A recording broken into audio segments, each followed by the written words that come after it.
Дионис – дважды рожденный бог виноделия.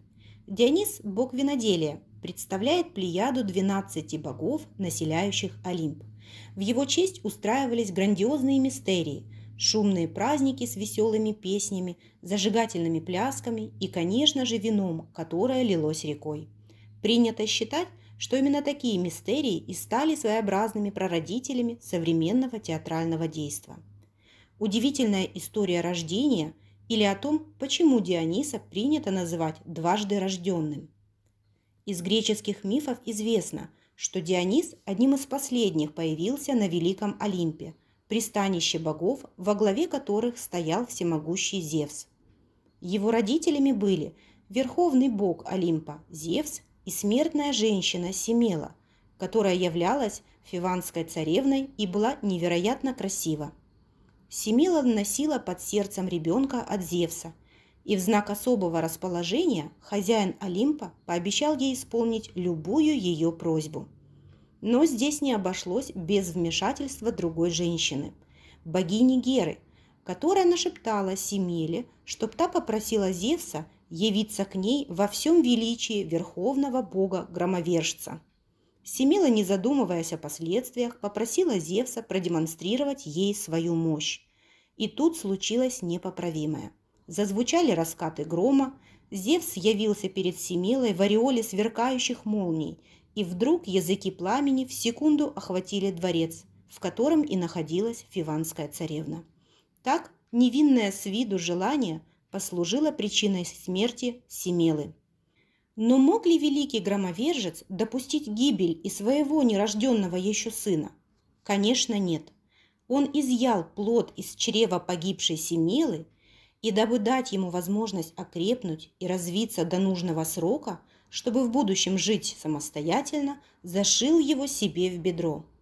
Так Дионис, бог виноградарства, развивался и креп, пока наконец не появился на свет из бедра своего великого отца, громовержца Зевса. С этой минуты и стали называть Диониса дважды рожденным. Вино и пиво – великие дары Диониса человечеству. Дионису суждено было изобрести напиток, который прославил его навечно. Величайшим открытием, которое Дионис совершил на Нисе, стало изобретение удивительного напитка, пригубив который, людей одолевало веселье и благодушие. Но была в том напитке и сила целительная, дарящая энергию и здоровье. Суть открытия состояла в том, что Дионис научился изготавливать этот веселящий напиток из виноградного сока. С тех пор и он стал известен как бог виноделия. Слава о Дионисе гремела по всей земле обетованной, а он все больше и больше хотел дарить свои изобретения всем людям. Учил их самостоятельно выращивать виноградную лозу, виноград, правильно ухаживать за ним и изготавливать бодрящее вино.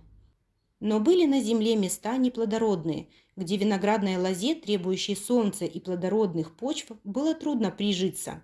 Но и там Дионис, бог виноделия, нашел чем порадовать людей, подарив им не менее вкусный и бодрящий напиток из ячменя с особым вкусом и ароматом. Это было пиво. Братское сближение людей и неприязнь вражде – еще одно предназначение Диониса. Читая мифы Древней Греции, становится понятно, что Дионис был не только богом виноделия, его миссия была гораздо более глобальной и ответственной. Он олицетворял могущественное изобилие растительной силы на земле. Живительная сила земли, плодородие почв, напитанных дождем, будоражащая сочность трав и садовых плодов, нежность и сила виноградной лозы, уникальный вкус гроздей винограда, дающих тот самый сок жизни, из которого он научил людей изготавливать уникальное вино. Гроздья виноградной лозы стали истинным олицетворением образа Диониса, поскольку именно в этих ягодах, напитанных лучами солнца и плодородием почв, и была заключена вся сущность Диониса, и было обосновано его второе рождение. Подобно Диметре, которая в древнегреческой мифологии считается богиней плодородия, покровительствующей земледелию Дионис как основатель двух самых земных видов деятельности – садоводства и виноделия, оказывал на людей очень благотворное влияние. Он приучил их к земледелию, а значит, к оседлому образу жизни, стремлению благоустраивать свой быт, почитать ближних своих, жить с ними в братстве и подкреплять радость бытия великолепным напитком из переброженного виноградного сока, веселящим душу. Богу вина Дионису было чуждо все враждебное. Он всеми способами боролся с этими проявлениями, усмирял диких лесных духов, призывая на помощь львов и пантер, запрягал их в свою колесницу и отправлялся вершить благие дела. Дионис исцелял людские страдания, и в этом также было его великое предназначение.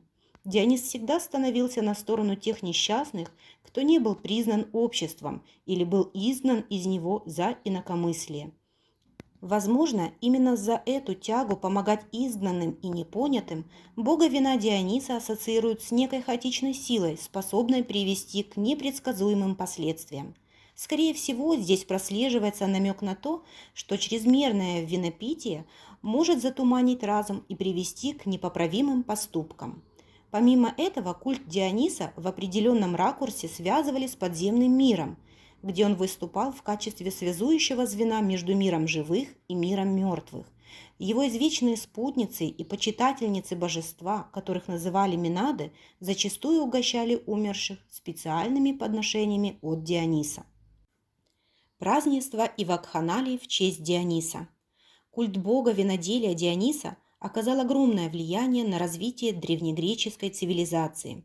По всей территории Древней Греции, в Аттике, Биотии, на острове Наксос, богатой фруктовыми садами и виноградниками, в его честь устраивались веселые празднества.